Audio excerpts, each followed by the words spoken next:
కార్యంలో కూడా ఒక మాట మనం జ్ఞాపం చేసుకుంటే 14వ అధ్యాయంలో చూడండి. అపోస్తుల కార్యములు 14వ అధ్యాయము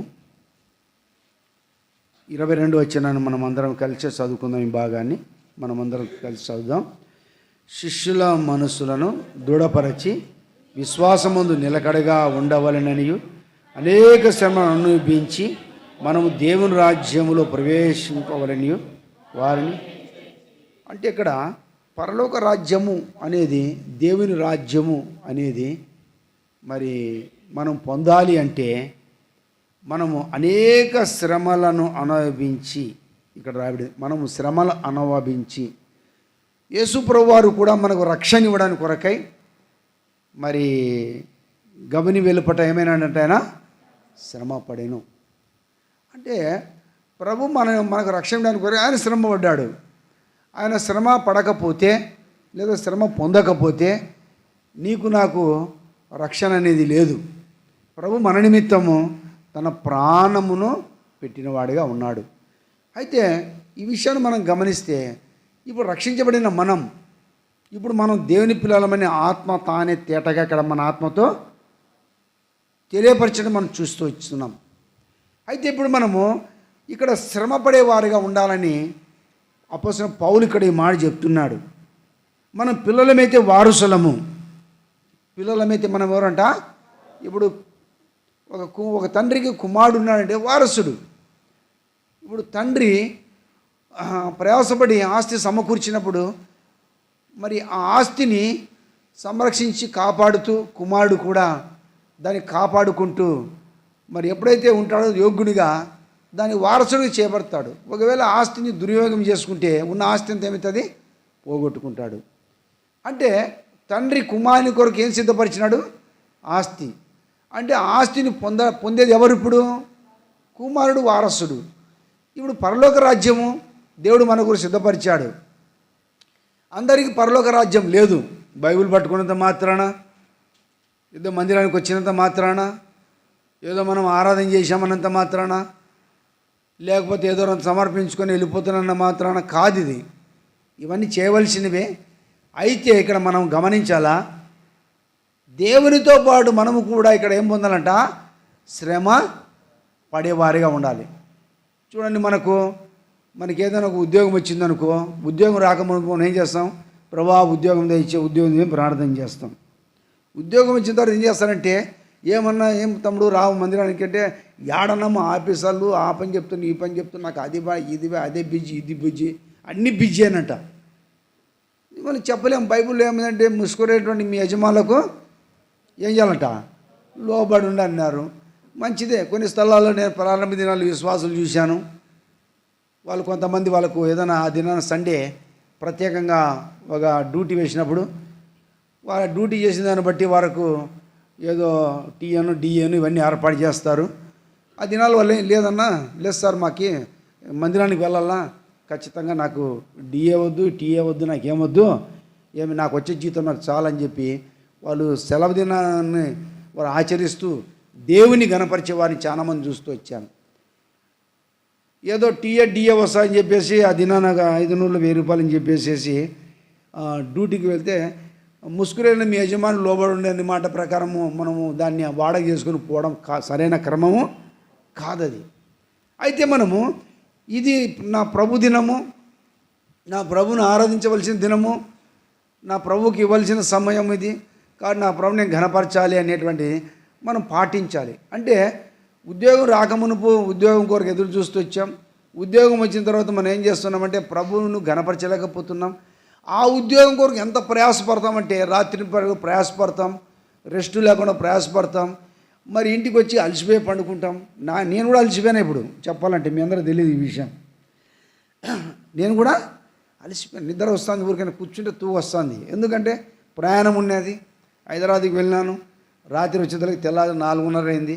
నిద్రలేదు సరిగ్గా. పండుకుంటే మళ్ళీ కసాపురం వల్ల కదా, అమ్మో శత్రుడు నిద్రలోకి తీసిపోయి మళ్ళీ నాకు నా వాక్యం చదువుకుండా చేస్తాడు, ప్రార్థన చేసుకుండా చేస్తాడని చెప్పి సరైన సమయాన్ని పాటించాను. సరైన విధానంలో ఉంటూ వచ్చాను. ఇంక ఇక్కడ ప్రార్థన జరుగుతుంటే ఇంకా ప్రార్థన చేస్తున్నప్పటికీ వచ్చేసినాను. అప్పటికే వచ్చినంత అక్కడ మళ్ళీ కూర్చొని ధ్యానం చేసుకుంటాను. 2 మాటలు మళ్ళీ దేవుడా నాకు కొన్ని మాటలు ఇప్పుడు ఇక్కడ పాట వినపడుతుంది. హల్లెలూయా నా ప్రాణమా యెహోవాను స్తుతించమని. అబ్బా ప్రభు మంచి సందర్భం, మంచి ప్రేమతో కూడిన మాటలు ఇస్తున్నావు ప్రభు అని కొంచెం సిద్ధపడుకొని మళ్ళీ వచ్చి కూర్చున్నాను. ఇక్కడ నేను చెప్తున్నానంటే అలసిపోయినాను. కానీ దేని కొరకు నేను సమయం పాటిస్తున్నాను, ఎవరి కొరకు సమయం పాటిస్తున్నాను అంటే ప్రభు పనిది. ఏదో అధికారంగా వచ్చి ఏదో నేను చెప్పాలని కాదు, కానీ ప్రభు ఇచ్చినటువంటి బాధ్యత ఇది. నేను సిద్ధపడుతుండాలి, నాతో ఉన్న సమూహం కూడా నేను సిద్ధపరచాలి. ఏదో నేను అంత అయిపోయి ముందు వచ్చి కూర్చొని పోవడం చేయడం కాదు. ఎప్పుడు కూడా అట్లా చేయలేదు. ప్రారంభ దినాల్లో కూడా నేను విశ్వాస దినాల్లో ఉన్నప్పుడు కూడా ఏదైనా వేరే ఊరికి పరిచయం చేస్తే నేను తెల్లవారుజాము 3 గంటలకు లేచి మళ్ళీ సిద్ధపడగలిగి అప్పుడు రాత్రి 12 గంటలకు సిద్ధపడి ఉంటా. మళ్ళీ తెల్లవారుజాము మనం 3 గంటలకు అప్పుడే లేచి మళ్ళీ సిద్ధపడి కరెక్ట్గా 5 గంటలకు బస్ స్టాండ్కి వెళ్ళి అక్కడ నుంచి మళ్ళీ బస్సుకు పోయి మళ్ళీ దాదాపు 2 గంటలు 3 గంటల ప్రయాణ స్థలానికి వెళ్ళి మళ్ళీ అక్కడికి పోయి అందరికంటే ముందు కూర్చొని అక్కడ పెద్దలతో మాట్లాడుకొని వాళ్ళు చెప్పిన ప్రకారంగా ఉండి మళ్ళీ పరిచయం చేసుకొని మళ్ళీ ఇంటి మీద రాత్రి 9 అవుతాను నేను పరిచర్య అక్కడ దూరభారం. అంటే ఏం చెప్తున్న విషయం అంటే ఏనాడు కూడా ప్రభు పనికి అలసిపోలేదు, లేకపోతే బాధపడలేదు. ప్రభు కొరకై సంతోషంగా ఇంకా కొంత నూతనంగా ప్రభు నాకు ఏమైనా ఈ ప్రభు అని కొన్ని శ్రమలు వచ్చినప్పుడు దాంట్లో కొన్ని నేర్చుకుంటూ వచ్చాను, కొన్ని నిందలు వచ్చినప్పుడు నేర్చుకుంటూ వచ్చాను, కొన్ని అవమానాలు వచ్చినప్పుడు నేర్చుకుంటూ వచ్చాను. ఇవన్నీ మనము ఆయన మహిమలోనికి ప్రభు తీసుకురాని కొరకే మనకు కొన్ని శ్రమలు వస్తాయి, కొన్ని నిందలు వస్తాయి. ఇది నాకేనా వచ్చింది, నేనే చేయవలసింది, రకరకాల ఆలోచనల నుండి మన మనసులో తలంపులు రాకూడదు. ఎందుకంటే దేవుడు మనకి ఈ పని కొరకు నిన్ను ఏం చేశాడు, ఇక్కడ నియమించాడు. ఒకవేళ దాన్ని విడిచిపెట్టిపోతే మనం ఏం చేయలేం. ఎందుకంటే శ్రమ అనేది చాలామంది ఇష్టపడరు. శ్రమ అనేది మనుషుల ద్వారా కొన్ని తెచ్చుకుంటారు, కొన్ని దేవుని ద్వారా కూడా మనకు వస్తాయి. చూడండి, దేవుని వాక్యం మనం జ్ఞాపం చేసుకుంటే మనందరికీ యోనా గురించి మనకు తెలుస్తున్న విషయమే. యోనాకు దేవుడు ఒక పని నియమించాడు. నువ్వేం చేయమన్నాడు? నినివే పట్టణానికి వెళ్ళమన్నాడు. ఏం చేయాలంటే నినివే పట్టణానికి వెళ్ళి దేవుని నా వాక్యం ప్రకటించు, ప్రజలకు తెలియపరచు అంటే నినివే పట్టణానికి యోనా వెళ్ళడానికి ఏమాత్రం తనకు మనసు ఇష్టపడలేదు. అందుకనే మరి ఆ ఓడ ఎక్కి తర్షీషుకు వెళ్ళడానికి ఇష్టపడ్డాడు. దానికి క్రయం చెల్లించుకున్నాడు. సంతోషంతో వెళ్ళి ఓడ దిగువ భాగనపై నిద్రపోతున్నాడు. అందుకనే ఆ ఓడ నాయకులు వచ్చి ఏమంటున్నారు? పోయి నిద్రపోతా అన్నారు. అంటే ఒక దేవుని బిడ్డ అయింది ఏమంటున్నాడు ఇక్కడ? పోయి నిద్రపోతాని అనిపించుకోవడానికి కూడా ఇష్టపడినట్టుగా మనం చూడవచ్చు. అంటే ఇక్కడ విషయం ఏంటంటే ఇక్కడ యోనాకు దేవుడు అప్పగించినటువంటి ఈ పని తాను చేయడానికి ఏమాత్రం ఇష్టపడలేదు. రెండోది నినివే పట్టణస్తులు రక్షించబడడానికి కూడా యోనాకి ఏమాత్రం ఇక్కడ ఇష్టమో లేనట్టుగా మనం చూడవచ్చు. అంటే యోనా ఏదైతే తనకు తాను తీర్మానం చేసుకున్నాడో, యోనా ఏదైతే తన సొంత ప్రయాణంతో వెళ్తూ వచ్చాడో తాను నష్టపోయాడు. దేవుడి మరణానికి అప్పగించలేదు, కానీ తను బుద్ధి నేర్పించడానికి కొరకై చేప గర్భంలో తీసుకొని వెళ్ళాడు. చేప గర్భంలో అప్పుడు ప్రార్థన మొదలుపెట్టాడు. అంటే విషయం ఏంటంటే మనము కూడా ఆనాడు యోనా అట్లయినాడు, నేను ఇట్లయితాననేది కాదు ఇది. ఇప్పుడు నీవేనా నేనైనా కానీ కొన్ని విషయాల్లో మనం దేవుని దగ్గర నేర్చుకునేవి ఉంటాయి. కాబట్టి మనకు ఎందుకు శ్రమ వస్తుంది? కారణమేమి? నేను దేవుని మాట వినకపోవడమా, లేకపోతే దేవుడు కొన్నిసార్లు దీని ద్వారా ఏమైనా పాఠం నేర్పిస్తున్నాడా కదా? అందుకనే ఒక మాట దేవుడు అంటాడు అననీయాతో. ఏమంటాడు? అపోస్తల కార్యములో చూడండి, అది కూడా జ్ఞాపం చేసుకుని ఒక మాట. అపోస్తల కార్యములో 9వ అధ్యాయములో చదవండి 16వ వచనము. ఇతడు నా నామము కొరకు ఎన్ని శ్రమలను అనుభవింపవలెనో నేను ఇతనికి చూపుదునని. కాబట్టి ఇక్కడ అననీయాతో అన్నాడు ఈ మాట ప్రభు. ఇతడు నా నామము నిమిత్తము, ఇతడు నా నామము నిమిత్తము ఏం పొందాలంటే ఇక్కడ శ్రమలు. అంటే దేవుని పిల్లలు అంటే పాడ కూడా పాడతాం. ఏమని పాడతాం చాలాసార్లు? క్రైస్తవ జీవితము అంటే సౌభాగ్య జీవితమే. సౌభాగ్యం ఎందుకంటే అన్నీ సమృద్ధికి వస్తుంటాయి కాబట్టి ఏం బజార్లో గింజలు బాయిలో నీళ్ళు అన్నట్టుగా అంటారు చూడు, అది ఎంత అంటారు, అంతేనా? అంటే క్రైస్తవ జీవితం పోరాట జీవితం. క్రైస్తవ జీవితం పోరాటంతో కూడిన జీవితం. యాడబెంటు సార్ మార్కెట్ పంపించింది వాళ్ళిద్దరిని. దేవుని మందిలో కూర్చోవాలి నాయన, అట్లా తిరగకూడదు చిన్నతనంలోనే. మనం దేవుని ఇంట్లో ఎంత భక్తి భయంతో కలిగి ఉండాలి. వారమ్మ తిరుగుతారు కదా బజార్లో, తిరగారా? ఏమంకులు నువ్వు వచ్చి ఇట్లా అంటావు, నువ్వు చెప్పుకొని వెళ్ళిపో నువ్వు అనుకుంటావా? చెప్పవలసిన బాధ్యత ఇది. దేవుని ఇంటిలో మనము చాలా జాగ్రత్త కలిగి ఉండాలి. కాబట్టి ఇక్కడ విషయాన్ని మనం గమనిస్తున్నాం. కాబట్టి ఇక్కడ మనము పౌలు మరి సౌలుగా ఉన్నప్పుడు వేరు, ఎప్పుడైతే దేవుడు తను దర్శించి వచ్చాడో చెప్తున్న మాట ఏంటంటే, ఇతను నా కొరకు ఎన్ని శ్రమలు. అంటే శ్రమలు అనేటివి ఎక్కడి నుండి వస్తాయంట? ఎక్కడి నుండి వస్తాయి? యోబు గ్రంథం 5వ అధ్యాయంలో 6వ వచనంలో ఏం రాబడిందమ్మా, చదవండి.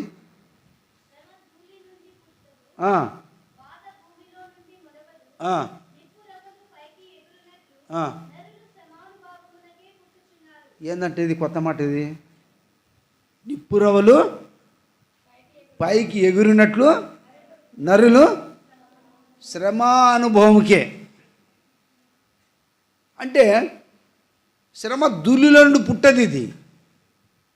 అందుకని మనము కూడా ప్రతిదీ కూడా శ్రమల ద్వారా మనము దేవుని దగ్గర నేర్చుకునేవి ఎన్నో ఉంటాయి.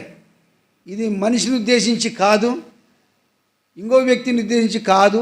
రక్షించబడినటువంటి మనము, ఆయన బలలో చేవిస్తున్న మనము, ఇది మనం తెలుసుకోవాలి. ఎందుకంటే మనం ఎవరము, ఏమై ఉన్నాము అనేది చాలా ప్రాముఖ్యం. ఎందుకంటే అందుకని ఇక్కడ మనం రోమపత్రికలు మనం చదువుతూ వచ్చినప్పుడు 17వ వచనంలో మనం ఇక్కడ మనం క్రీస్తుతో కూడా మహిమ పొందుటకు ఆయనతో కూడా శ్రమపడి నీడలా. అంటే మనము వారసత్వం పొందాలంటే కూడా మనం కూడా ఏం చేయాలంట? శ్రమ పడాలంట. ఏమయ్యా శ్రమ? పౌలు అంటాడు గలతీ పత్రిక 2వ అధ్యాయం 20వ వచనంలో ఏమన్నాడు అక్కడ? చదువు. అంటే నేను క్రీస్తుతో కూడా సిలువ వేయబడి ఉన్నాను.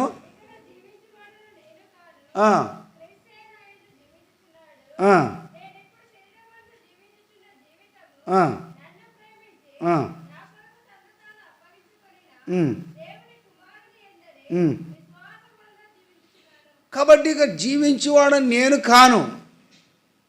అంటే ఎందుకు ఈ మాట అంటున్నాడు అంటే, నన్ను ప్రేమించి.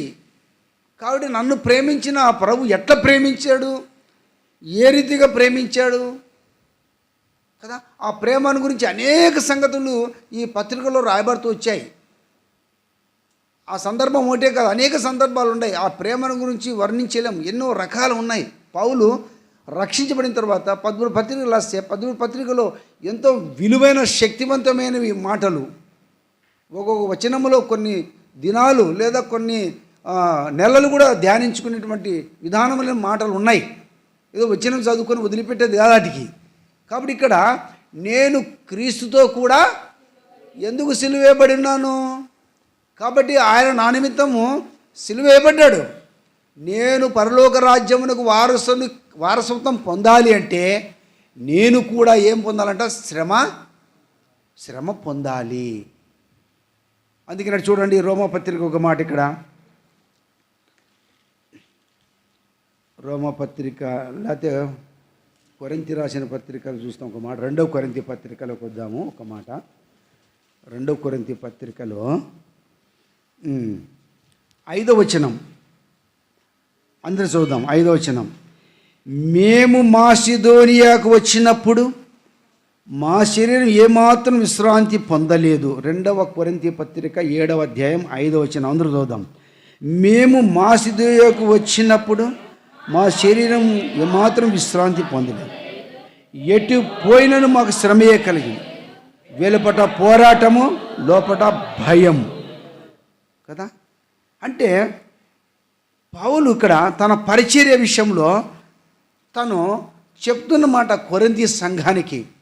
అంటే మాసిదోనియాకు వచ్చినప్పుడు అక్కడ జరిగిన ఎటు పోయినను శ్రమలు కలుగుతున్నాయి.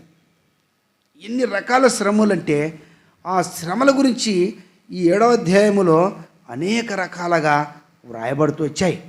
అందుకని ఇక్కడ ఎందుకు ఆ మాట వ్రాయబడుతూ వచ్చినాయంటే దాని పై వచనాల్లో కూడా మనం జ్ఞాపం చేసుకుంటే చూడండి 7వ వచనం, 7వ అధ్యాయం 1వ వచనం, ప్రియులారా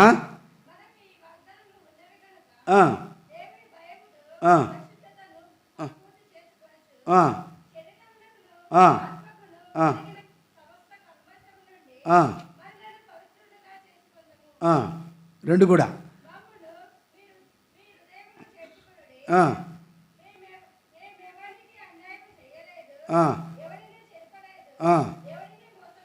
కాబట్టి పౌలు ఇక్కడ తన పరిచయంలో సాక్ష్యం ఇస్తున్నాడు. మమ్మును మీ హృదయములలో చేర్చుకునడి, మేమెవనికి అన్యాయము చేయలేదు, ఎవరిని చెరపలేదు, ఎవరిని మోసము అంటే మరి చాలామంది దేవుని మోసం చేసేవారు ఉన్నారు. ప్రజలకు మోసం చేస్తే దేవునికి మోసం చేసేవారు ఉన్నారు కదా. మేము ఎవరికి అన్యాయం చేయలేదు. ఎందుకంటే ఈ విషయాన్ని ఎందుకు ఈ మాట అంటున్నాడు? ఎందుకంటే ప్రియులారా మనకి ఈ వాగ్దానం ఉన్నవి గనుక దేవుని భయముతో పరిశుద్ధతను సంపూర్ణము చేసుకొనుచు శరీరమునకును ఆత్మను కలిగిన సమస్త కల్మషం నుండి మనం ఏం కావాలంట? పవిత్రులుగా చేసుకోవాలి. శరీరమునకు ఆత్మకు కలిగిన కల్మషం, ఆత్మతో పాపం ఉంది, శరీరముతో కూడా పాపం ఉంది. అయితే శరీరము దేవుని ఆలయంగా చేసుకోవడానికి కొరకై, శరీరము జారత్వం నిమిత్తం కాదు కానీ శరీరము దేవుని ఆలయముగా ఉండాలని, ఆత్మలో కపటం లేని వారముగా, ఆత్మలో కల్మషం లేని వారముగా దేవుని పరిచర్య, దేవుడు మనల్ని ఏర్పరచుకునే ఉద్దేశము, దేవుని యొక్క నిశ్చయతను బట్టి మనం ఏ రీతిగా నడుచుకోవాలి. అందుకని విశ్వాస జీవితంలో నడుచుకోవడం చాలా కష్టం. ఉండలేరు కదా, ఉండలేరు. ఎందుకంటే సొంత పనికి ఇచ్చినట్టు ప్రాధాన్యత మనం దేవుని పనికి చాలాసార్లు ఇవ్వము. ఎందుకంటే ఇక్కడ లాభం ఉంది, ఇక్కడ ఏముంది? లాభం ఉంది. ప్రభా నీకు తెలుసు కదా ప్రభా అంటారు. ప్రభా నీకు తెలుసు కదా నా కుటుంబ పరిస్థితి, తెలిసినంత మాత్రాన మనం ఏం చేయాలా? అందుకని మనము గమనించాలి విషయం. రక్షించబడలేనప్పుడు మనం ఎట్లున్నాము, రక్షించబడిన ఆయన పిలుపుని అందుకొని ఏ రీతిగా మనం దేవుని సన్నిధికి వచ్చాము, వచ్చిన తర్వాత దేవుడు మనల్ని ఎట్లా సరిదిద్దుతున్నాడు వాక్యం ద్వారా, ఎట్లా నన్ను బలపరుస్తున్నాడు, మరి వీటన్నిటిని బట్టి మనలో ఉన్న కల్మషము నుండి మనము విడుదల పొందుతూ ఆత్మశుద్ధి కలిగిన వారమే, శరీర శుద్ధి కలిగిన వారమే, ఎంతో భయముతో భక్తితో వినయముగా ప్రభువును మనం ఏం చేయాలంట? సేవించాలి. ఇక్కడ మరి నీకు ఎట్లా ఉందో నాకు తెలియదు కానీ ప్రారంభ దినాల్లో నా వ్యక్తిగత జీవితంలో ఎవరైనా వాక్యం చెప్తా అంటే వినుకుంటా కూర్చొని ప్రార్థన చేసుకుంటా వాక్యం వినేవాడిని. ఎప్పుడు లేచిపోయిన కాదు, ఎప్పుడే కానీ ఎప్పుడు లేచిపోయినా కానీ ఆల్ నైట్ ప్రేయర్ మాకు 9 గంటలకి ప్రారంభమైతే తెల్లారు కరెక్ట్ 5 అవుతుంది, మధ్యలో 1 గంట కరెక్ట్ టీ ఇచ్చేవాళ్ళు. ఆ టైంలో మాత్రం టీ తప్పుడు లేచేవాళ్ళమే. కానీ నా మటుకు నేను ఏదో కొంతమంది చాలా మంది బయటికి వెళ్ళారు, గేట్ కాడ పెద్దలు కూర్చుండేవాళ్ళు. అప్పుడు ఆడిపోతున్నావు ఏమ్మా ఎక్కడికి, బాత్రూమ్ త్వరగా కూర్చో అనేవాళ్ళు, గద్దించేవాళ్ళు. అంత క్రమశిక్షణ. మందిరంలో వాళ్ళు గద్దించేది కూడా చూసి నేను కూడా చాలా ఇంకా భక్తిలో ఉండడానికి ప్రభు దగ్గర నేర్చుకోవడానికి ఇష్టపడ్డా. అంతేకాకుండా అక్కడ ఆ రీతిగా ఉండడం అలవాటు చేసుకున్నాం. కొన్ని ఏదైనా నిందలు వచ్చినప్పుడు దాని నుంచి దేవుని దగ్గర వాక్యం దగ్గర ఇంకా కొత్తగా అంత వాక్యం ఈ ప్రభు అనుకునేవాడిని. ప్రభా ఇప్పుడు దానియాలన్న వాక్యం చెప్తుండే, సాంసన్ వాక్యం చెప్తుండేదా, ఈ వచనాన్ని మళ్ళీ నేను ఎట్లా చెప్పాలా ప్రభా, ఈ కొత్తగా దేవుని వాక్యం నాకు ఈ ప్రభా, ఇంకా దేవుని వాక్యం ద్వారా నేను సిద్ధపడి నాతో ఉన్న సంఘాన్ని ప్రజలను సిద్ధపడి నాకు వాక్యమే ప్రభా అని ప్రభు మీద నా మనస్సు ఆనుకొని ఎప్పుడు మనసులో ప్రార్థన జరిగేది. నేను చెప్తున్న విషయం అంటే మనము కూడా వచ్చి వెళ్ళిపోవడం కాదు, మనసులో ప్రార్థన జరగాల. ప్రభా నన్ను రక్షించావు కదా ప్రభా, దాన్ని నా వలన ఏం ఉపయోగం ప్రభా, నన్ను చెడ్డవాడునైనా దుష్టుడైనా ఎవరు ఇష్టపడి నువ్వు ప్రేమించడానికి కొరకు ఇష్టపడి నన్ను రక్తం ఇచ్చి కొన్నావు కదా ప్రభా, మరి నా కొరకు సిలువను మోసావు, ప్రాణం ఇచ్చావు కదా ప్రభా, నీ కొరకు నేనేం చేయాలి ప్రభా, ఏం చేయలేకపోతున్నాను ప్రభా నేనేం చేయలేకపోతే ఆరాధన చేయొచ్చు, ఆరాధన వాళ్ళు చేసేది వీళ్ళు చేసేది చూసి కంఠస్థం చేయొచ్చు. ఆరాధన వాక్యం అంతా చేసుకుంటా 10 నిమిషాలు చేస్తాం మనం. 2 నిమిషాలు చేయమంటే నిమిషం చేస్తాం మనము, కనీసం 5 నిమిషాలు చేయడానికి ఇష్టపడతాం, వాక్యం అంతా వివరిస్తాం. కానీ మనం క్రియ అనేది మనకు అక్కడ లేదు. ఆ క్రియలోనికి వచ్చినప్పుడు మనకి ఏం ప్రారంభమవుతాయి? ఇప్పుడు ఏం ప్రారంభమవుతాయి? ఏమ్మా స్వీటీనే కదా, ఏం ప్రారంభమవుతాయి ఇప్పుడు? ఎప్పుడైతే నువ్వు భక్తిలో ఉండడానికి, ఎప్పుడైతే నువ్వు తీర్మానం కలిగి ఉంటావో, ఎప్పుడైతే పని పూనుకుంటావో, అప్పుడే నీకు ఆటంకం అనేది సమస్యల నుండి.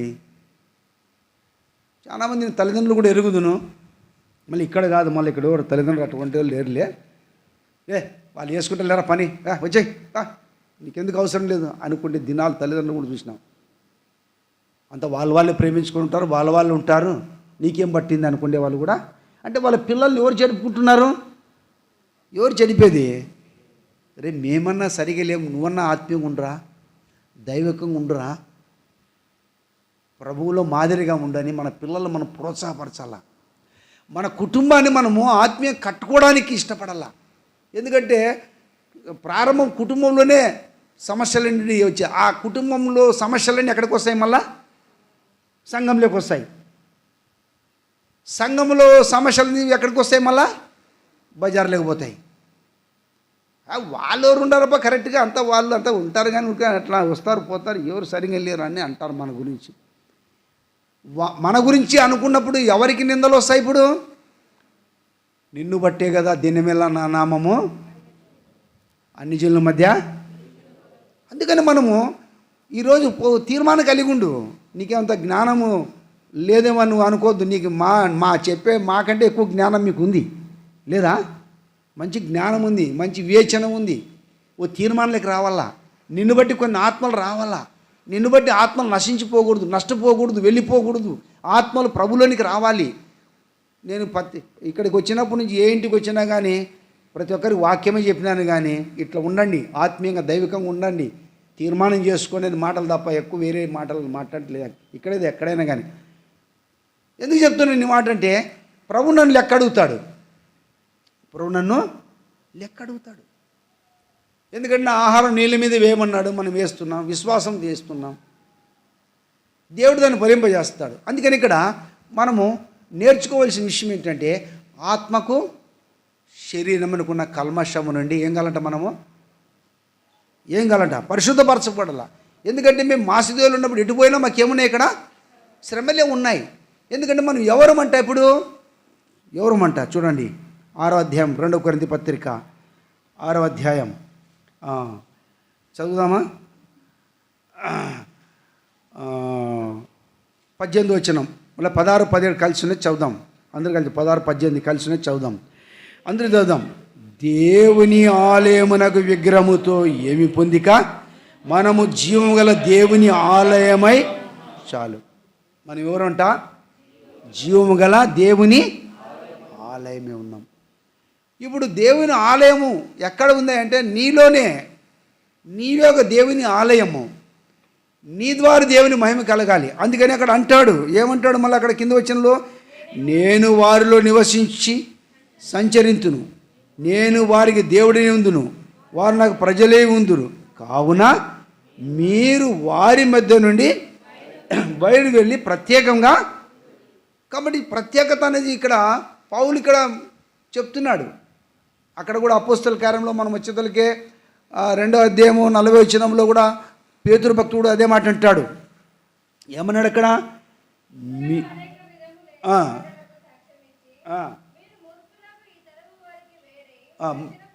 కానీ ఈ మూర్ఖులకు ఈ తరం వారికి అంటే మూర్ఖులు ఉన్నారని. అంటే అక్కడ ఎవరు అక్కడ ఉండేది? అందరూ పేతురు అంటాడు అక్కడ, మీరు సిలువ వేసిన యేసును దేవుడు ప్రభుగాను క్రీస్తుగాను నియమించినాడు. ఇది ఇశ్రాయేలు రూఢిగా చేయబడింది. అయితే మీరే సిలువ వేశారు. ఎవరు? యెరూషలేం ప్రజలారా. మొట్టమొదటి సంఘం ఎక్కడ ప్రారంభమైంది? ఇప్పుడు యెరూషలేంలో ప్రారంభమైంది. యెరూషలేంలో పేతురు ఇప్పుడు వాక్యం బోధిస్తున్నాడు. వాళ్ళందరూ సిలువ వేసిన వారే, ప్రభును అవమానించిన వారే.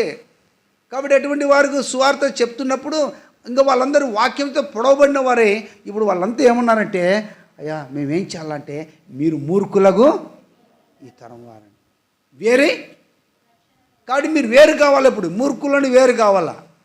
అందుకని ఆ మాట పై వచనం మనకు రాయబడింది 14 వచనం 2 కొరింథీ పత్రిక 6:14 వచనంలో, మీరు అవిశ్వాసులతో జోడిగా ఉండకుడి, నీతికి దుర్నీతితో ఏమి సాంగత్యం, వెలుగునకు చీకటి ఏమి పొత్తు, క్రీస్తునకు బిలియాలతో ఏమి సంబంధం, విశ్వాసికి ఎక్కడ పాలు.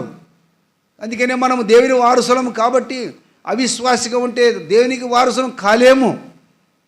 క్రీస్తు శ్రమపడినల్లా క్రీస్తుతోడి వారసులము. అందుకని మనం ఇక్కడ జాగ్రత్త కలిగి మనము దేవుని వాక్యమును చాలా లోతుగా మనం తీసుకోవాలి విషయాలు ఇక్కడ కొన్ని. ఎందుకంటే మనము శ్రమపడేవారిగా మనము శ్రమలు పొందు దేవుని రాజ్యాన్ని ప్రవేశించాలి. ప్రభు ఈ భారాన్ని నీ మీద నా మీద మోపాడు.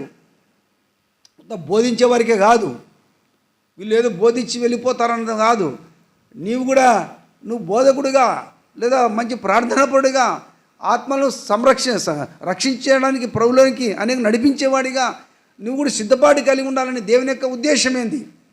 అందుకనే దేవుడు నీకు నాకు ఈ పని అప్పగించాడు. అందుకనే మనము కూడా వారి మధ్యలో ఏం కావాలంట, వేరే పని ప్రత్యేకముగా. ఎందుకంటే దేవుడు మనతో సంచరించాలని ఇష్టపడుతున్నాడు. వారికి నేను దేవుడనే ఉంటాను, వారు నాకు ప్రజలే ఉంటారు. దేవుడు ఇక్కడే కాదు భూమి మీద కానీ పరలోకం విషయం కూడా దేవుడు ఆ మాట అన్నాడు. ప్రకటన గ్రంథం మనకు 3వ అధ్యాయంలో మనం జ్ఞాపం చేసుకుంటే అక్కడ ఆ మాట కూడా రాయబడుతూ వచ్చింది. 3వ వచనం మనం చదువుకుంటూ వస్తే ఏమన్నాడు అక్కడ ఆ మాట,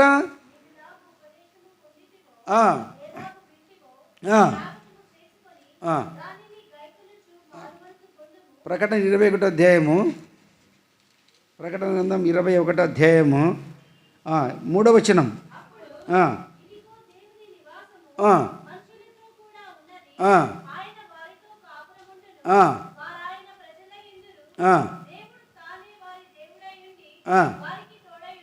కాబట్టి ఇక్కడ దేవుడు వారికి తోయడం, దేవుడు అంటే దేవుడు మనతో నివాసం చేయడం ఇష్టపడుతున్నాడు, మనతో కాపురం ఇష్టపడుతున్నాడు అంట. అందుకని మనము దేవునికి ఒక రాజ్యం ఉంది. ఇది దేవునికి ఏముందంట. అందుకనే ప్రకటన 1:6 అంటాడు వారిని ఒక రాజ్యముగా చేసుకోవడానికి అంటాడు. అందుకని సిలువలో దొంగ ఏమన్నాడు ఒక మాట, యేసు నీ రాజ్యముతో వచ్చినప్పుడు అంటే ఈ దొంగ కూడా గమనించిందంటే ఈయనకు ఒక రాజ్యం ఉందని గమనించాడు.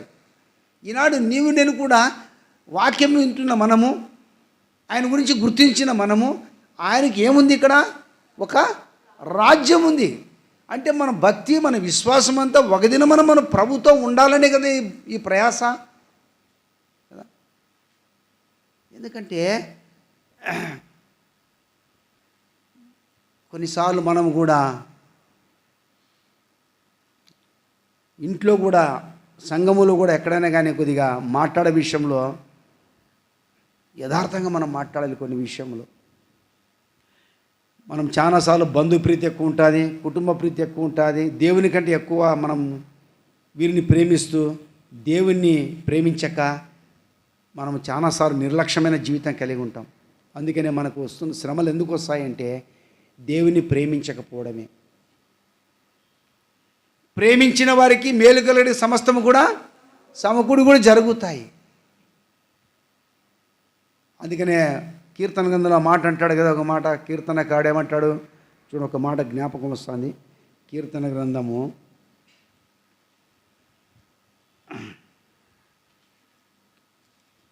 కీర్తన గ్రంథంలో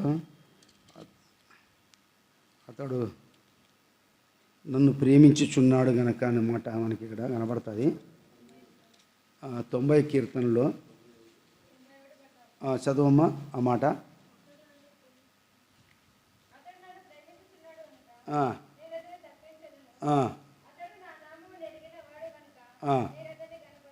పదైదు కూడా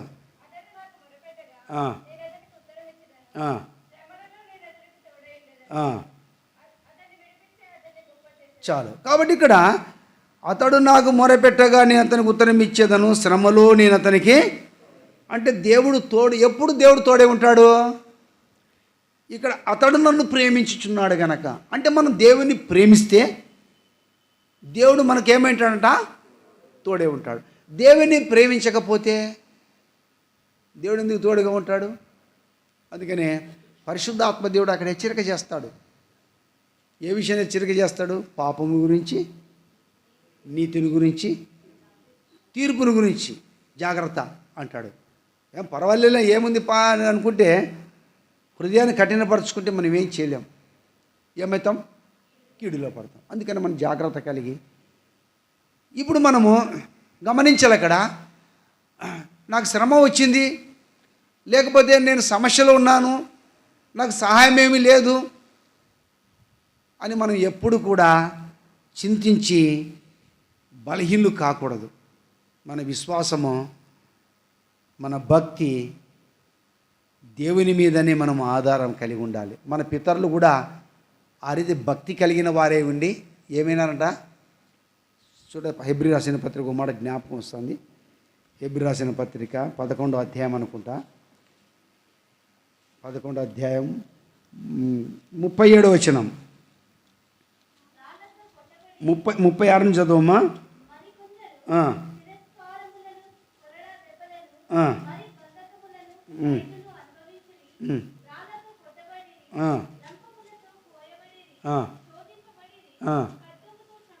చూడు చాలు. అంటే వాళ్ళ హింసలు ఎవరికొరు హింసపడ్డారు? ఇక్కడ దేనికొరు హింసపడ్డారు? ఇప్పుడు మనం కష్టపడుతున్నాం ఎవరికోసరము? ఎవరికోసం కష్టపడుతున్నాం? ఎవరికంటే ఏం చెప్పరు. ఇప్పుడు సమయాలు ఉన్నాడు, 14 లేసని ఎన్ని గంటలకు పోతాడు చూడు సార్, 14 పనికి ఎంత శ్రద్ధగాడు పోయి ఇంక పని చేస్తుంటాడు, తిరుగుతుంటాడు, ప్రయాస చెమట గారుతుంటాడు, చేసి చేసి చేసి మళ్ళీ ఇంటికి వచ్చి తినడం, పండుకోవడం, మళ్ళీ 14 మళ్ళీ పోవడం. ప్రతి మనిషి ఇప్పుడు ఎవరైనా పాల వ్యాపారం చేస్తుంటారు అనుకో, విషయం మీ మీ మీ మాదిరిగా చెప్తున్నా అంతే. దేని కొరకు ప్రయాసపడతారు? అంతే కదా. ఇప్పుడు మనం మీరక్కుంది మాటకి ఏమనుకుందండి, అక్క ప్రయాసపడుతుంది, పొలానికి పోతుంది, వస్తుంది. దేనికి పోయేస్తుంది పొలాన్ని చెప్పు? ఎందుకు ప్రయాసపడుతుంది అక్క? నా కుటుంబీకులు బాగుండాలని, మంచి పొలం బాగా పండాలని, వారు గొప్పవారు కావాలని. రూతక్క ఉంది, ఎనుములు ఉన్నాయి, ఎందుకు కష్టపడుతుంది కదా. నా పాలు వస్తే నా ఇంట్లో మా ఇంటి వాళ్ళు తాగాల, కొన్ని దేవుని మందిరానికి వెళ్ళాలా, కొన్ని ఇంకోటి ఉండాలా, ఇతరులు మేలు పొందాలా. అంటే దానివల్ల లాభం ఉంది కాబట్టి ప్రతి ఒక్కరికి దీంట్లో సందేహమే లేదు. ఇప్పుడు అన్న కష్టపడతాడు, వాక్యం చెప్పాలా, ఇట్టు ఉండాలి అట్టు ఉండాలి. దేనికి కష్టపడితే ప్రజలకు క్షమామూర్తి ఉండాలని ఈయన కష్టపడతాడు. ఊరికేం చెప్పడంలే, నేను చెప్తాను, దేని కొరకు చెప్తున్నాను నేను కదా. ఇప్పుడు యోహాన్ తప్పలో కొడతాడు, బాగా ఎందుకు కొడతాడు? పాట పిచ్చేసి తప్పుపోకుండా కరెక్ట్ పాట బాగా, ఆ పాటకు తప్పలకు బాగా గమ్మత్తుగా ఉండాలని, ప్రభు మహిమకరంగా ఉండాలని కొడతాడు. ప్రధానికి ఒకటి ఉంది. అంటే ఒక వ్యక్తి ప్రయాసపడుతున్నాడు అంటే ఊరికనే ప్రయాసపడరు. కాబట్టి ఇప్పుడు మనం కూడా గమనించాలా, మనం ఆశామాష జీవితం జీవించకూడదు. అందుకనే పేతురు భక్తుడు మాట అంటాడు, మొదటి పేతురు పత్రిక 4వ అధ్యాయం, ఒకటికి వద్దాం ఒక మాట చూడండి. మొదటి పేతురు పత్రిక 4వ అధ్యాయము, మొదటి పేతురు పత్రిక 4వ అధ్యాయము చదవండి 12వ వచనము. ప్రియులారా,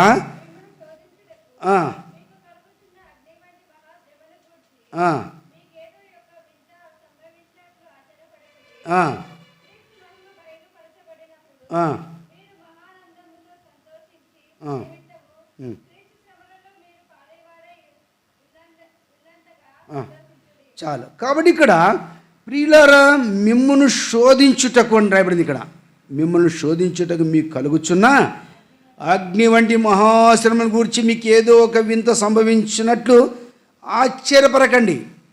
క్రీస్తు మహిమ బయలుపరచినప్పుడు మీరు మహానందంతో సంతోష నిమిత్తము క్రీస్తు శ్రమలలో మీరు పాలివారినంతగా, అంటే ఇక్కడ ఈ క్రీస్తు శ్రమలలో పాలివారైనంతగా, చాలాసార్లు చెప్తున్నాను కదా, ప్రార్థన ఉందనుకోడా, సంఘ ప్రార్థన ఉంటే ఎంతమంది వస్తారు? ఎంతమంది వస్తారా నాకు తెలుసు, ఎందుకంటే ఇక్కడికి కాదు, పెద్ద పెద్ద సంఘాలు కూడా చూసినాను. కానీ 300-400 మంది ఉంటే ప్రార్థనకు వచ్చేది 40 మంది, 30 మంది, 50 మంది వస్తారు. బైబిల్ స్టడీ 15-20-30 మంది ఎక్కుతారు.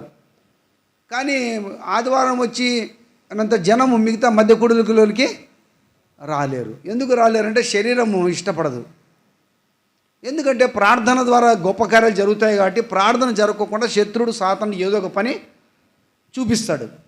అందుకని మనం చాలాసార్లు ఏం చేస్తారంటే దేవుని పని విషయంలో మనం నిర్లక్ష్యత కలిగి మన పని విషయంలో శ్రద్ధ కలిగి ఉండు ద్వారా శత్రుడు ఆనందిస్తాడు. అందుకని ఇక్కడ పేతురు భక్తుడు అంటున్నాడు, ప్రియులారా మిమ్మును శోధించుటకు మీకు కలుగుచున్న అగ్ని వంటి మహాశ్రమం గురించి మీకు ఏదో ఒక వింత సంభవించట్లే ఆశ్చర్యపడద్దండి. శ్రమ వస్తే ఆశ్చర్యపడద్దు. కష్టం వచ్చిందా, ఆయన పొద్దున ఉన్నవాడు కింద పడినాడు బండిలో, నిన్న పడినాడు అంటేవాడు, నేను లేని హైదరాబాద్లో ఉన్నాను కాబట్టి ఎవరో ఫ్రెండ్స్ ఇద్దరు కలిసి పోతున్నారు పని మీద, కింద పడినాడు, కాలు నడవలేదు, ఇంత దోక్కపోయేది అంతే. నాకు ఉదయం వస్తేనే 6 గంటలకు వస్తాడు ఆ పిల్లోడు, మందిలో చాపిల్లాడు అంతా కసునికి అంత చేపలేసి మైక్ చెట్టి అన్నీ సెట్ చేస్తాడు. ఏం రావట్లేదు కుంటున్న మోకలు అంటే లేదు అనుకుంటే జరిగింది, నాకు తెలియదు కదరా, లేదంటే నేను ఇంటికి వచ్చేవాడిని ప్రాణం చేసేవాడిని అంటే సరే ఏం కాదు, అట్లా రావడం వల్ల నీకు దేవుడు ఏదో నేర్పిస్తాడని చెప్పిన. చాలామంది ఏం చేస్తారు, ఆదరిస్తారు, అయ్యో ప్రభు సాయం చేస్తాలే, నువ్వు ఇది పూసుకో, లేకపోతే ఈ ట్యాబ్లెట్ వేసుకో, ఇట్లా చేసుకో. కానీ మనం ఏమంటున్నాం ఇక్కడ, రే నీకు ఇది నువ్వు కింద పడినావు కాబట్టి నీకు ఇది దేవుడు ఏదో నేర్పిస్తున్నాడు కాబట్టి నువ్వు నేర్చుకో, ఇంకా హుషారవుతావని చెప్పిన. సరే అంకుల్ అంటే నేను కూడా పన్నాను రా చాలాసార్లు కింద, చాలాసార్లు. దానివల్ల దేవుడు నాకేం చేశాడు, కొన్ని నాకు నేర్పించినాడు. కానీ నా శ్రమలో నీకు విధేయతను కూడా నీకు నేర్పిస్తున్నాను, ఏం పర్వాలేదు, ఇంక ఇట్లా పడేవి చాలా ఉండేరా అని చెప్పిన. అర్థమైందా? మనం ఏం చేస్తామంటే కష్టాలు వచ్చినప్పుడు రాండన్నా మా ఇంటికి ప్రార్థనకు అంటారు. ఎప్పుడు రమ్మంటారు? కష్టాలు ఉన్నప్పుడు. లేదా ఎవరైనా ఫెయిల్ అయినారనుకో, చాలా దిగులుగా ఉంటారనుకో, ఏం చేయాలా, ఏం చేస్తున్నావు, మార్కులు తక్కువ వచ్చినాయనుకో, దాని అంటే రకరకాలు ఉన్నాయి దీంట్లో. ఇంకా కరెక్ట్ సందర్భాలు ఏమైనా జరుగుతాయంటే కొన్ని సమస్యలు ఇంటికి సంబంధించి వచ్చినప్పుడు సంఘం ఏకీపించాలా. ఓ స్థలంలో ఆమె చెడ్డ మాలు తిరుగుతుంది ఎప్పుడు సంఘం గురించి బాగా వినాల సిస్టర్స్. ఇంటి గురించి ఏం చేస్తారంటే దేవుని ఇంటి గురించి వాడి ఇట్లా ఈ సేవ వాడి వీడి అంటుంది అమ్మ, వాడి వీడే మాటలు ఎత్తే వాడి వీడి అంటుంది, ఆ మాట గట్టిగా మాట్లాడు. మరి ఇప్పుడు అమ్మ చచ్చిపోయింది, ఇప్పుడు అమ్మ గురించి సాక్ష్యం చెప్పాలి సంఘం. ఇప్పుడు ఇంకా చెప్పబోతే కొడుకులు ఉండరు, వాళ్ళు ఉండరు కాబట్టి కొంతమంది భర్త వాళ్ళు ఉండరు కాబట్టి బాధపడతారు. అందుకని పోయి ఉత్తమాడాలు చెప్తారు. ఏమో చాలా విశ్వాసురాలు 5 గంటలకు వచ్చి ప్రార్థన చేసి కసు నూకేదని చేసి వచ్చిన టీ చేసి ఇచ్చేదని చెప్తారు. ఆ అమ్మ చేసింది లేదు, ఆమె పెట్టింది లేదు. కానీ ఆ అమ్మ గురించి ఏం చేయాలి ఇప్పుడు సంఘం కొద్దిగా పొగడాల కొద్దిగా సాక్ష్యం. ఎందుకంటే ఆ అమ్మ చూసేది లేదు. వాళ్ళు మా అమ్మ గురించి బాగా చెప్పిన వీళ్ళు భుజాలు ఎగేసుకుంటుంటారు. ఆ అమ్మ తిట్టేదంతా చెడు తిట్టలే, మళ్ళీ ఆ అమ్మ గురించి సాక్ష్యం ఎట్లా ఇస్తారు? సాక్ష్యం చెప్పు, సాక్ష్యం మన గురించి ఎప్పుడు చెప్తారు చెప్పవు ఏమక్క, ఎప్పుడు చెప్తారక్క? మీరక్క నిజంగా చెప్పి అక్క చెప్తా చూడు, ఎప్పుడు చెప్తారు సాక్ష్యము? మనం చనిపోయినప్పుడు మన గురించి చెప్తారు, మంచిగా చెడు అనేది. కొంతమంది బాగిపోయినారు పని చెప్పారు రా ఆయన అంటాడు చూడు, ఆయన ఏం చేశాడట, దుమ్మెత్తి పోసిన ఎవరన్నా సిమి దుమ్మెత్తి పోసినాడంట ఎవరి మీదకి. దావీదు ఏం తప్పు చేయలేదు. ఎంత కసి ఉందో, ఎంత బాధ ఉందో, ఇది ఒక చరిత్ర ఇదంతా. ఈనాడు కొంతమంది మన గురించి ఏమన్నా మంచి పని లేకపోతే ఎప్పుడు ఏమవుతుంది శోధన ఇంట్లో, మంచి పని అయిపోయి ఎప్పతే ఎప్పుడు ఆటంకం సంఘంలో అంటే అనుకుంటే వాస్తవం. ఇది తీర్మానం చేసుకోవాలి. ఇప్పుడు మనం సంఘాన్ని నువ్వు మేలు చేయి, సంఘానికి క్షేమం కలిగించు. నువ్వు చనిపోయినప్పుడు నీ గురించి ఇక్కడ నిలబడి సాక్ష్యం చెప్పినప్పుడు నిజంగా ప్రభుకు మహిమ కలగలది. అందుకని మనం అట్లా లేకోకుండా ఒకవేళ మనం జీవిస్తే, అందుకని బైబిల్ ఊరికే రాయబడలే. ప్రకటన గ్రంథం 2వ అధ్యాయంలో 10వ వచనంలో ఏమని రాయబడింది అక్కడ? శోధింపబడినట్లు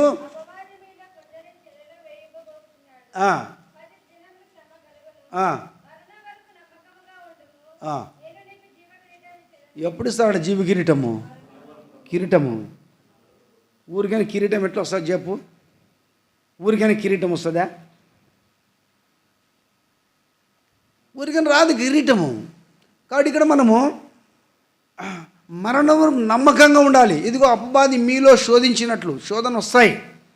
సమస్య ఎప్పుడు ఎవరికి వస్తాయి శోధన? కుటుంబం ఆత్మీయంగా ఉన్నప్పుడే ఆ శోధనలు వస్తాయి. నువ్వు ఇది గుర్తించు. కుటుంబంగా భార్యాభర్తలుగా నా కుటుంబంలో శోధన వచ్చింది, నా కుటుంబం సమస్య వచ్చింది, ఎందుకు వచ్చింది? భార్యాభర్తలు కూర్చొని ప్రజలు చెప్పి ఆయన అడిగితే నిజమే దేవుడు నా కుటుంబం ద్వారా ఏదో చేయబోతున్నాడు కాబట్టి శత్రుడు ఓర్వలేక నా కుటుంబాన్ని బలహీనపరచడానికి కొరకై ఇది అందుకనే మనం ప్రభు దగ్గర కూర్చొని ప్రార్థన చేసుకోవాలి. దానివల్ల సంతోషించాలి, కానీ దాని నుంచి ఏం బాధపడాల్సిన అవసరం లేదు. అందుకని మధ్యాహ్న కాల సమయంలో శ్రమలైనటువంటివి దేవుడు మనకు అనుమతిస్తాడు. ఎందుకు శ్రమలు ఇప్పుడు అనుమతిస్తాడు చెప్పండి? అంటే క్రీస్తు మహిమ మన ద్వారా బయలుపరచబడడానికి కొరకే దేవుడు మనల్ని ఏం చేస్తున్నాడు, ఇక్కడ శ్రమలకు అప్పగిస్తున్నాడు. శ్రమల ద్వారా దేవుని పని చేయడానికి దేవుడు మనల్ని సిద్ధపరుస్తున్నాడు. శ్రమలే రాకపోతే ఏం నేర్చుకుంటాం చెప్పు కదా? శ్రమలు రాకపోతే మనం ఏం నేర్చుకుంటాం? డాక్టర్ కూడా వెంటనే డాక్టర్ కాడని చదివి డాక్టర్ అంటాడు. ఆపరేషన్ చేసే చచ్చిపోయింది అనుకో, ఎందుకు చచ్చిపోయిందని మన దాని గురించి పరీక్ష చేస్తారు. ఓహో పలానా మిస్టేక్ అయింది. అప్పుడు ఈయన ఇంకొకటి అనుభవంలోకి వస్తాడు. మళ్ళీ ఇంకొకటి చనిపోయాను అనుకో, ఇంకొకటి నేర్చుకుంటాడు. అప్పుడు 5-6 మంది చచ్చినాక నేర్చుకుంటాడు డాక్టర్ మంచి నీట్గా. అప్పుడు ఆయన స్పెషల్ డాక్టర్ అంటారు. ఆయన ఏం డాక్టర్ అంటారు? ఎందుకంటే ఆయన అన్ని 2-4 చంపినాడు కదా, ఎందుకు చనిపోయానని కొన్ని ఎంక్వైరీలో తేలుతాయి విషయాలని. ఇది ఫాల్ట్, అది ఫాల్ట్ అని వాళ్ళ పైనటువంటి వాళ్ళు ప్రిన్సిపాల్ దాన్ని టీచింగ్ ఇచ్చినప్పుడు దాని గురించి తెలుసుకుని జాగ్రత్తగా. కానీ ఎందుకంటే వాళ్ళు ముందే పోయాడు ఆపరేషన్ ముందు సంతకాలు పెట్టించుకుంటారు కాబట్టి ఓడేమన్నారు. ఇంకా ఈ విషయం తెలుసో తెలియదు మీకు? ఏం కుమార్, నీకు ఆపరేషన్ చేయాలనుకో ఏం చేస్తారంటే సంతకం పెట్టించుకోండి. మీ భార్యకి ఆపరేషన్ చేయాలంటే ఏం చేస్తారు? ఇప్పుడు సంతకం పెట్టించుకుంటారు. ఎందుకు సంతకం పెట్టించుకుంటారు? ఏమైనా అయిందంటే మీకు సంబంధం లేదు, ఒప్పందం అది. నువ్వు కేసు పెట్టినా చెల్లదు, ఏం చెల్లదు. అంటే ఏం చెప్తున్నంటే, అందుకనే వీళ్ళు డాక్టర్లు కూడా ఏమవుతారంటే అక్కడ కొంతమంది చనిపోయిన తర్వాత కొన్ని విషయాలు అనుభవంలోకి వస్తారు. వెంటనే వాళ్ళు డాక్టర్లు అనుభవంలోకి రారు.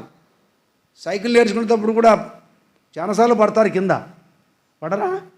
అన్నీ అయినాకనే మళ్ళీ సరిగ్గా కూర్చొని పదాంపా నాకు కూర్చో వెనకాల కూర్చొని చెప్పి బాగా తొక్కుకుంటూ పోతారు. మళ్ళీ టైర్లో గాలి లేదనుకో ఏడ తొక్కుతావు. అందుకని ఆత్మతో నింపబడి దైవికంగా ఉండి మనం కూడా పడిపోతుంటాము. ఎన్నో రకాల శ్రమల్లో ఉండబోయే సమస్యల నుంచి బైబిల్ చదువుకోవడం మానేస్తున్నాం, ప్రార్థన చేసుకోవడం మానేసి దినాలు ఎన్నో ఉన్నాయి. ఇప్పుడైనా తిరిగి సమకూర్చబడి ప్రభువా మరణం వరకు నమ్మకంగా ఉండమంటున్నావు కదా, నేను నమ్మకంగా ఉండలేకపోతున్నాను. ఇదిగో నాకు నా ఆత్మ కల్మషం ఉంది, నాలో పలాని పొరపాట్లు ఉన్నాయి, నా శరీరం నన్ను ప్రేరేపిస్తుంది. ప్రభువా ఇట్టి శరీరం నుండి నన్ను ఎవడు విడిపిస్తాను నువ్వు తప్ప, నా జీవితంలో గొప్ప మార్పు తెచ్చేయి అని ప్రభు దగ్గర మనం తీర్మానం చేసుకోవాలి. మంచి తీర్మానం కలిగి, ఎందుకంటే మనం శ్రమల ద్వారానే దేవుని రాజ్యంలోనికి ప్రవేశించాలి. అవిశ్వాసం జోడుగా ఉన్నావా? కాబట్టి దేవుడు మాట్లాడుతున్నాడు. మనం అవిశ్వాసంతో ఉన్నంత జోడి దేవుని పిల్లలతో ఉండలేం. అవిశ్వాసం అంటే భక్తిహీనులు అంటే ఎవరు చెప్పండి? అవిశ్వాసులు అంటే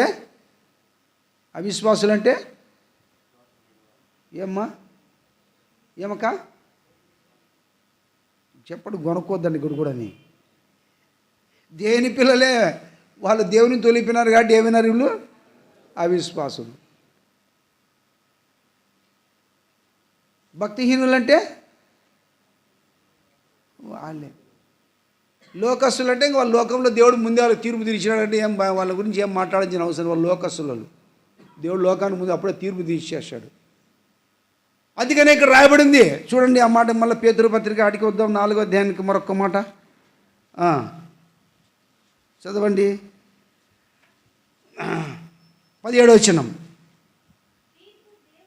తీర్పు దేవుని ఇంటి వద్ద ఆరంభం కాలం వచ్చి ఉన్నది, అది మన యొద్దనే ఆరంభమైతే దేవుని సువార్తకును అవిధేయుని వారి గతి. తీర్పు ఎక్కడి నుంచి వస్తుందట? వాళ్ళకి భక్తిహీనులకు లోకంలో ఉన్న వాళ్ళకి అయిపోయింది కథ. ఇప్పుడు మనకే గొర్రెలు మేకలకు గొర్రెలు ఉన్నాయి, విశ్వాసం ఉన్నాడు.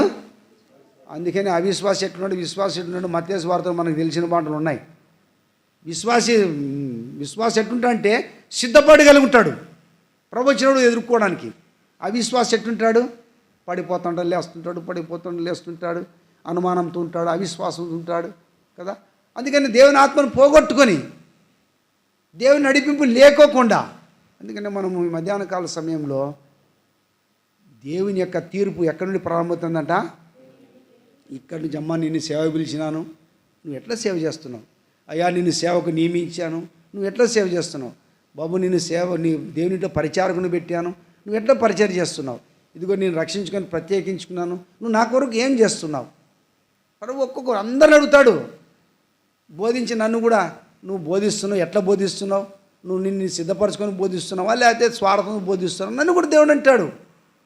ఎవరిని దేవుడు విడిచిపెట్టాడు. అందుకని తీర్పు ఎక్కడి నుండి వస్తుందంట, ప్రారంభమవుతుందంట, ఇక్కడి నుంచే ప్రారంభమవుతుంది. ఇక్కడి నుంచి స్టార్ట్ చేస్తాడు. నాయన నువ్వేం చెప్పినావు, నువ్వేం చేసినావు, నువ్వు ఎట్టుకున్నావు అందరి గురించి చెప్తాడు. అందుకనే మనం తప్పించుకుంటామని చెప్పి దేవుడు తప్పించుకోకుండా ఎవరిని సాక్ష్యం పెట్టినాడు? మీది ఆకాశమును సాక్ష్యం, వాళ్ళే అవే సాక్ష్యం ఇస్తాయి. అందుకని భూనివాసులు రమ్మని దేవుడు సెలవిచ్చాడు. తూర్పు దిక్కు మొదలుకొని పడమటి దిక్కు వరకు భూనివాసులను దేవుడు సమకూర్చుండి. ఎందుకంటే ఆయన న్యాయం తీర్చేవాడే ఉన్నాడు. ఆయన ముందర అగ్ని మండుచున్నదని బైబిల్లో రాయబడింది. మన దేవుడు ఏం చేస్తున్నాడు? ఆయన ముందర అగ్ని మండుచున్నది, ప్రచండ వాయువు విసురుచున్నది. తన భక్తులను అయితే సమకూర్చుమని దేవుడు సెలవిచ్చాడు. దేవుడు న్యాయాధిపతికి అక్కడ ఉన్నాడు. ఆ మాట చూడండి, ఆ మాట మనం చూసుకొని ముగించుకుందాం. కీర్తన గ్రంథం 50 అధ్యాయం, కీర్తన గ్రంథం 50 అధ్యాయం 1 వచనము నుంచి 3 వచనాలు అందరం కలిసి చదువుదాం. 3 వచనాల వరకు అందరూ చూద్దాం. దేవాది దేవుడైన యెహోవా ఆజ్ఞిచ్చుచున్నాడు, తూర్పు దిక్కు మొదలుకొని పడమ దిక్కు వరకు భూనివాసనమని ఆయన పిలుచున్నాడు. పరిపూర్ణ సౌందర్య సీయోను నుండి దేవుడు ప్రకాశించున్నాడు. మన దేవుడు ఏం చేయుచున్నాడు? ఆయన ముందున్నాడు, ఆయన ముందర అగ్ని మండుచున్నది, ఆయన చుట్టూ ప్రచండ విసురుచున్నది. ఆయన తన ప్రజలకు న్యాయం తీర్చుటకై బలార్పణ చేత నాతో నిబంధన చేసుకునిచున్నాడు. నా భక్తులను నా దగ్గర సమకూర్చుని మీది ఆకాశమును భూమిని. దేవుడు తానే న్యాయకర్త అయి ఉన్నాడు. ఆకాశమైన నీతిని, ఆకాశమైన నీతి, దేవుడు సాక్ష్యాలు పెట్టినాడు ఇద్దరిని. ఆకాశం ఇది, భూమి మీద ఉన్న జనులు ఎక్కడ చనిపోయినారు? సముద్రంలో చనిపోయి ఉండొచ్చు, భూమి ఎక్కడ చనిపోయినా, అడవిలో చనిపోయి, అందరూ సమకూర్చి దేవుని యొక్క న్యాయపీఠ సింహాసనం నిలబడినప్పుడు పరిస్థితి ఏంటి? అందుకని మనము జాగ్రత్త కలిగి ఉండి, దేవుడు తీర్పరిగా వచ్చినప్పుడు ఆయన దహించి అగ్నేయం రాయబడింది కాబట్టి, జీవగల చేతులు పట్ట బహు భయంకరమైన రాయబడింది కాబట్టి, మనం విశ్వాసంలో ఎట్లా ఉన్నాం, ఎట్లా నడుచుకుంటున్నాం. అందుకనే మేము ఈ ఉపదేశము కపటమైందిగా లేదు కాబట్టి, అందుకని పౌలు ఆ మాట అంటున్నాడు. కాబట్టి అందుకని ఆ మాట చూసుకుందాం. చూడండి, చూసి ఇక్కడ ముగించుకుందాం. 2 కొరింథీ పత్రిక 7వ అధ్యాయము 7వ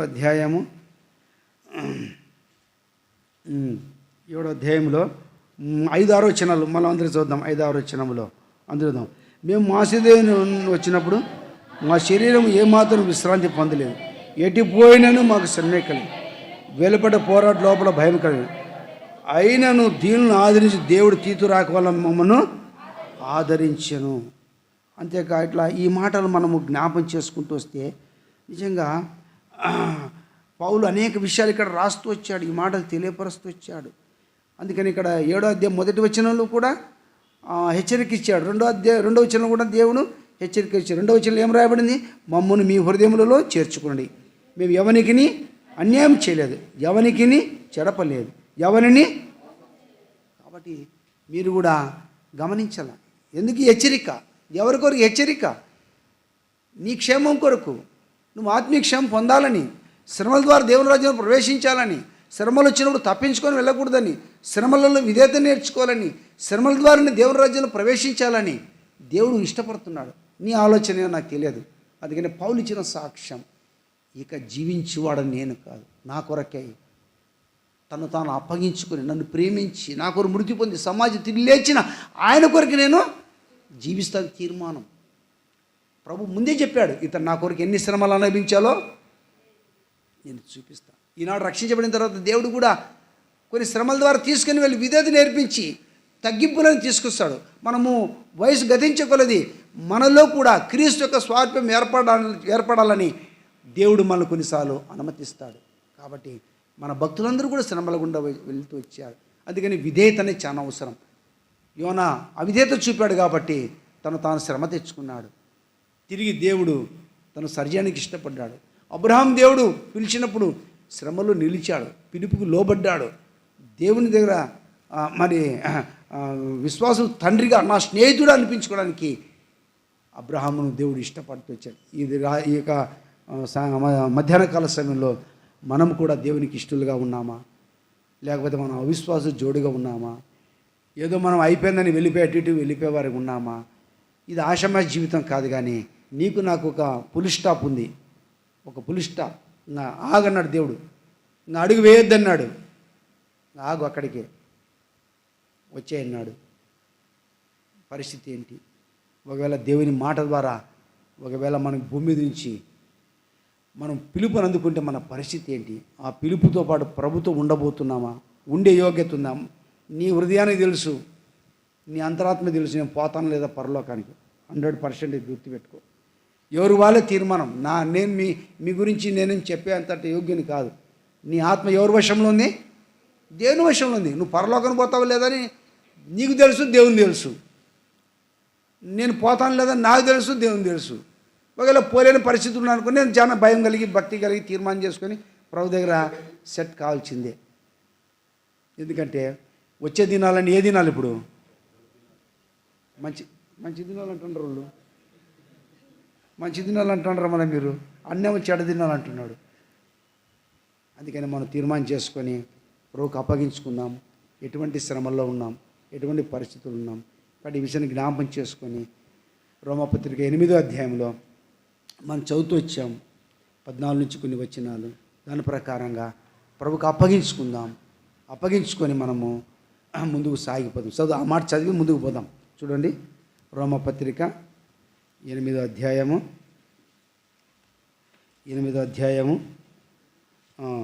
చదువుదాం. 16, 17, 18 చదివి ముగించుకుందాం. చదువుదాం. మనము దేవుని పిల్లలమని ఆత్మ తానే మన ఆత్మతో కూడా సాక్ష్యం ఇచ్చున్నాడు. మనం పిల్లలమైతే వారసులం, అనగా దేవుని వారసులం. క్రీస్తు కూడా శ్రమ పొందినలా ఆయనతో కూడి వారసులము. మన ఎడల ప్రజలు కాబోతున్న మహిమ ఇప్పటి కాలము శ్రమలు ఎన్నది కానీ కావని ఎంచుచున్నాం. కాబట్టి వస్తున్న శ్రమలకు భయపడి అటు ఇటు వెళ్ళిపోవద్దు. తీర్మానం కలిగి ఉండు. ప్రభు నీతో మాట్లాడుతున్నప్పుడు కూడా హృదయం కఠినపరుచుకొని అటు ఇటు తొలగిపోద్దు. తీర్మానం చేసుకో. ఎంతో నష్టమైంది ఇప్పటికే నీ జీవితంలో, నా జీవితం ఎంతో నష్టం. ప్రభా ఎంతో నష్టమైంది నా ద్వారా, ఇక నుంచి నష్టం కాకుండా సాయం చేయ ప్రభా. ఇక మిగిలిన శేష జీవితం నీ కొరకే నేను జీవిస్తా ప్రభా. నా కొరకు నువ్వు మృతి పొందావు, నువ్వు శ్రమ పడ్డావు. నీ శ్రమలో నన్ను కూడా పాలువాణిగా చేశావు. నేను కూడా శ్రమ పొంది నీ స్వారూపంలో మార్చబడటానికి సిద్ధపరచు ప్రభా.